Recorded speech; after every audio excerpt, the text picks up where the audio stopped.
Hi అందరికీ welcome to పూజదిని vlogs. మీరు చూస్తున్నది వెల్లుల్లి కారం అండి. వేడివేడి అన్నంలో ఇలా వెల్లుల్లి కారం వేసుకుంటే చాలా బాగుంటుంది. థ్రోట్ ఇన్ఫెక్షన్స్ పోతాయి. మనకు కోల్డ్ థ్రోట్ ఇన్ఫెక్షన్ అయినప్పుడు ఇలా చేసుకుని తిన్నారు మన పూర్వీకులు. మనం కూడా ఇలా ట్రై చేస్తే ఈజీగా మనకు తగ్గిపోతుంది. ఏం తినాలనిపించినప్పుడు ఇలా చేసుకోండి. ముందుగా జీలకర్ర తీసుకొని మిరియాలు ఒక 4 తీసుకొని అందులోనే దంచుకోవాలి.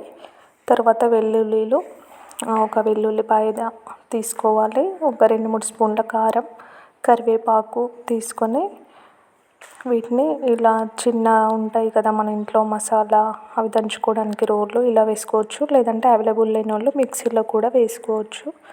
నేను ఇలా అయితే టేస్టీగా ఉంటుందని చెప్పి చేతితోనే దీంట్లో దంచుకున్నాను. మరీ మెత్తగా కాకుండా కచ్చపచ్చగా కూడా దంచుకోవచ్చు. లాస్ట్లో సాల్ట్ యాడ్ చేసుకోండి. అంతే, వేడి వేడి అన్నంలో నెయ్యి వేసుకొని సర్వ్ చేసుకుంటే చాలా బాగుంటుంది. తిన్నంతసేపు గొంతులో కూడా మనకు హాయిగా ఉంటుంది. వెల్లుల్లి వల్ల ఇన్ఫెక్షన్ త్వరగా తగ్గుతుంది. యాంటీబయాటిక్స్ కంటే ఇది చాలా బెటర్ అండి. నచ్చితే లైక్ చేయండి.